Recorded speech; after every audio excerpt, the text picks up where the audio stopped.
ભાજપ અને આમ આદમી પાર્ટી જેવી પાર્ટીઓ લોકશાહી વ્યવસ્થાને મજાક બનાવી રહી છે અને આખા દેશમાં ભ્રષ્ટાચાર અને અવસરવાદની જે રાજનીતિ કરી રહી છે એનાથી લોકશાહી વ્યવસ્થાઓ અને લોકશાહી પરંપરાઓ કલંકિત થઈ છે।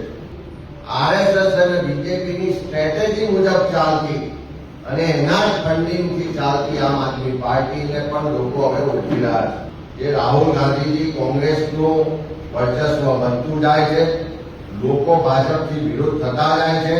2029માં દેશમાં સરકાર બદલાવાનું સુનિશ્ચિત છે। કદાચ જો કોઈ આમ આદમી પાર્ટીને મત નાખ્યા તો તમારા મત વેડફાઈ જવાના છે। જે વિશ્વાસઘાત છેતરપિંડી પંજાબના લોકો સાથે થઈ એવી છેતરપિંડી વિશ્વાસઘાત ગુજરાતના લોકો સાથે ના થાય। ગુજરાતના મતદારો પરિવર્તન માટે મતદાન કરવાનો સંકલ્પ લઈ ચૂક્યા હોય ત્યારે પરિવર્તનનો સંકલ્પ ને કોંગ્રેસ જ વિકલ્પ એકમાત્ર કોંગ્રેસ પાર્ટી છે જે ગુજરાતના લોકોના હક અધિકાર માટે હંમેશા લડી છે।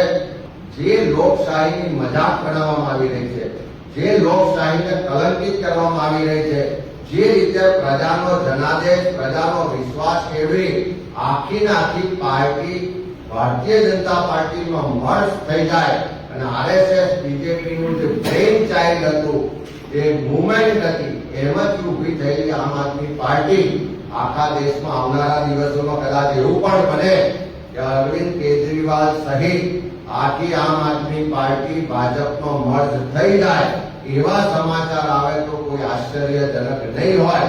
એ દિવસો દૂર નથી કે જ્યારે આવું બની શકે।